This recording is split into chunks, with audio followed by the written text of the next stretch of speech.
Salamat, Louie. Pustahan na ito, mas kakang bata ay sa dagko. Katong sayaw nila ma'am kayo na anak mo ko yung bata lang. Kaya, natingala ko kay pag sige anak-anak, di ka rin umbog na ang panahon. Magkadugo lagi mo niya. Asa ba si Kapitan Kapao? Tuwas Kapitulyo ba? O, baylo mi. Kaya si Egan to dito, ako di ganin din eh. Ang Ginoo, dapat unta ka dito. Anong department heads? Nakatawa ba dito kay nagtawag si Gobernador Navia o forum sa tanang mag-uuma, ibog na lawigan. Nasa nito mga 5,000 kabok. So si Kapitan nagdala sa mga farmers din sa barangay San Isidro. Kanya, mandong man sa ni Gobernador na magpahigayon sa ginagmay nga kalihukan alang sa kabatanunan nga nasakop sa kanang gitawag na mo mga adaptive nga barangay. Na-assign man sa barangay San Isidro, o nang gidala na mo dili ang gamay nga pahalipay ka ninyo, hinaot ninyo o kahimuot. Sa dili pa, padayon na ako ang akong panghatag o pakatahuran sa atong mga punuan sa barangay, si Kapitan Gamolo, si Kapitan Kagad-Kagad, and the other barangay officials na nabilib-dili karon, sa atong mga teachers, mga ginikanan, mga bata, gusto na ko, Merry Christmas. Kaya kalihukan, ako lang i-explain para masabtan sa tanan, kay David May Kabalo, kung sa'y magdawat sa tanang mga taga-barangay San Isidro, sa among matagkaroon lugon niya nga pagbisita, labi na sa kanang gitawag ni Gobernador Onabia nga programa nga SDPI.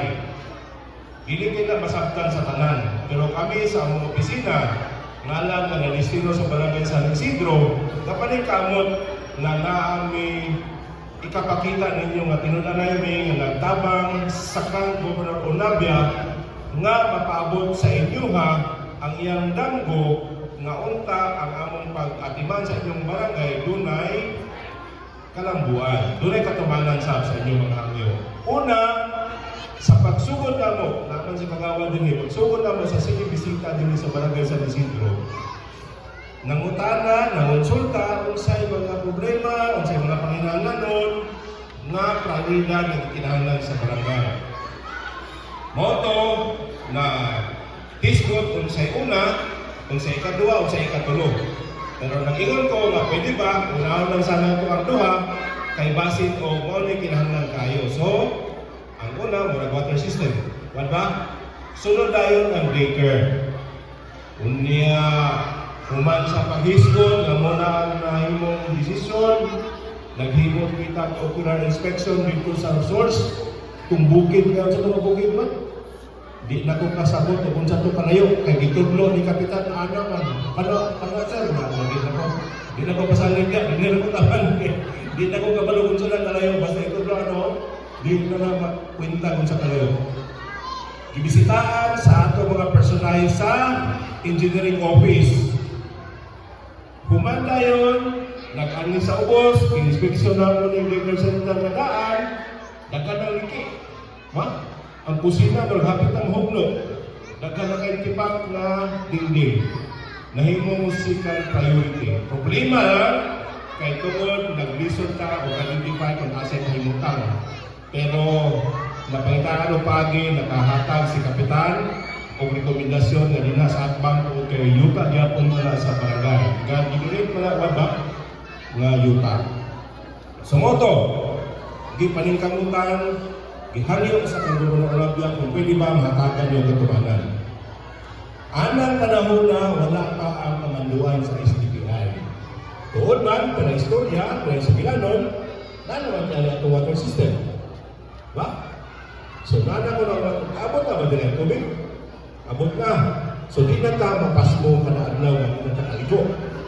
Pero may nang humot. Ba?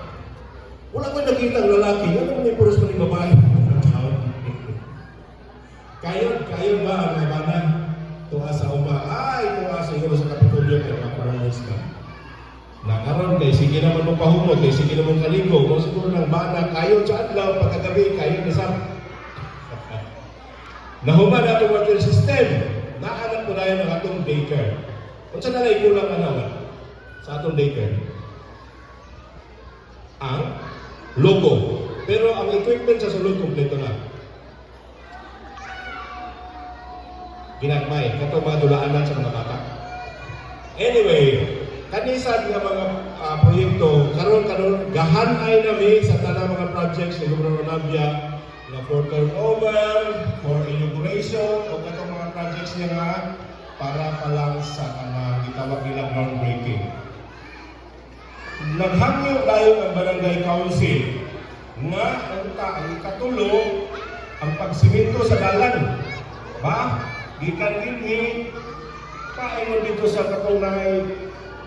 Unsa tay ngalan katunay mata dito nga atuan sa Semana Santa? Ha? Unilan? Okay. Naghangyo ang Barangay Council nga kana na puno tayo simintohon. Naghuna-una kagyud ko nga amo na puno tang ihangyo ang Gobernador Navia. Ang problema naaptan ni sa iyang kamanduan nga mag-usab ni sa direksyon sa among gihawiran nga adaptive nga barangay. Kay iyang mando nga kinahanglan ang ato na sangbuhaton mao ang pagpaabot sa iyahang programa nga SDPI nga ang pasabot pagpakunhod sa kalisod sa katawhan sa lalawigan apan dili pasabot nga kamong tanan ang mapakunhod ang kalisod tungod kay naatay gibasihan nga data porsyento lamang ni ana maoy una natong atiman sa pagpaabot niya ng programa ni Gobernador Navia kabahin sa pagpakunhod sa kalisod mo ng SDPI. Daghan ang pamaagi. Nanamay gihimo tingali nga survey dinhi. Una, kung unsa pagpakunhod ang kalisod, kinahanglan ano na tayo income, doon na tayo panginabuhian, apil na ang pagpanarbaho, atong edukasyon. Nanamay tayo kay identify din kinsa ang atong matiman sa paghatag sa unang lakang sa pagpakunhod sa kahintang sa kinabuhian. Nana po tayo identify na ang atong nahuna o plano nga kani sila makapanarbaho aron dunay itong kinitaan sa pamilya. So inana ang nahitabo munang mangayo kong pasaylo sa Barangay Council na katong atong gihamyo nga pagsiminto sa Picas Lane sa atong dalan paingon dito sa katong site panahon nga bisitahan nato sa Semana Santa medyo madilakan tungod kay nabalin ang among consideration unsay among buhaton sa among adaptive nga barangay na mao ang Barangay San Isidro. So hinaot inyo lang masabot ang ako lamang itabong sa karong hapuna. Naunta ang atong Pasko kanong 2024 medyo damay kalisod apan hinaot magmalipayon gyapon kitang tanan. Merry and then paaboton nato ang bagong tuig nga puno sa paglaom nga basin adunay mga kanabang dugang kalambuan nga atong madawat sa mga katuigan po. Ginagmay nga pahalipay sa taga-barangay San Isidro, especially sa mga kabataan, na ang may big nga mga ginagmay nga parapol para sa inyong unya. Unya ako sa personal na ako nga gidala ang akong ginagmay gahapon nga pahalipay kaninyo kanang mga butos of bayonet. Wala siya kanang macaroni package. Pohon, apel gapon na sa parapol. Pohon, kung kinsa may mulahan na makadaog na may maandam sa Pasko pohon. Ginagmay ra gid kayo. Kana ako nang iputo sa tupanaging semana. Kay parang tala sa ako mga parinite dito sa among lungsod sa Libertad. Dahil man sigom nga tukan ninyo ang inyong mga adaptive nga barangay na ako na po mga parinite kaya ako mo gidatan sa Galo. Bitaw, tiaw, walang na ako ipabot sa inyo mga pinaskuhan, ginagmay, ipaapan, pinasikasin. So, sa kaninyong tanan, Barangay Council, mga lumulubyo sa Barangay San Isidro. Daghang salamat, Merry Christmas, and Happy New Year sa